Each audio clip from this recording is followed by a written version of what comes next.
So Rachel is quite flawed and probably not the sort of usual lead character in a mainstream movie. Do you think that's fair to say? Very fair to say. I think that was the appeal, that this is a character who is not quintessentially likable or prettified or people don't even want to breathe the same air as her, to be honest. And I think to play somebody who is toxic and physically and emotionally in what potentially could be quite a blockbuster film was exciting for me.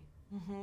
And she's obviously a person struggling with addiction issues. Yes. And so how did you go about researching that or trying to get into that? Well, I read books on it and I watched documentaries on it, and I have a couple of friends who are recovering addicts, and so those three elements were very helpful for me, because it is a character that feels quite alien to me and my own experiences. And so I just think, even though I might not agree with how she behaves, I had to just really understand it and empathise with it. It's around, and people saying that, you're probably too beautiful to play Rachel. They should see the movie first, and then they can decide if I'm too pretty.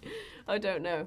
Yeah. I think the movie will really put that rumour to rest. Mm-hmm. Because also it's not just about that, is it? It's about her feeling that way and our perception and all yes, that, and I think that I think inevitably with a character that's been beloved in a best-selling book, I think there's always going to be criticism about whoever ends up playing her, because I think people's imaginations are so potent and they feel such ownership over these characters that they've fallen in love with.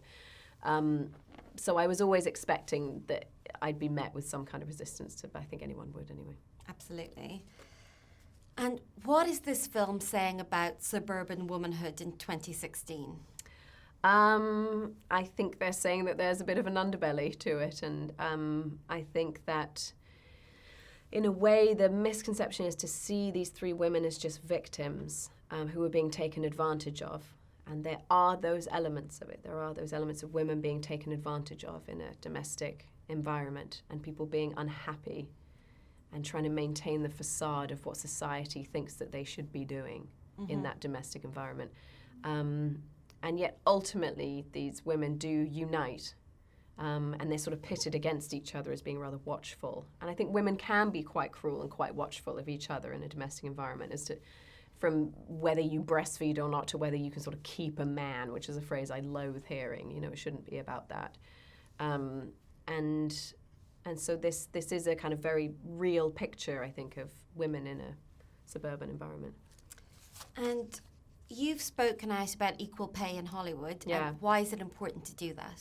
Well, because I think I'm in a position where I've been afforded a voice, thank God. And I think if I speak out about it, and if I'm honest about it and fight for better rights for women in the industry, then that will translate to somebody working at Target and working, who is not given a voice and is being paid half of what her male equivalent is being paid.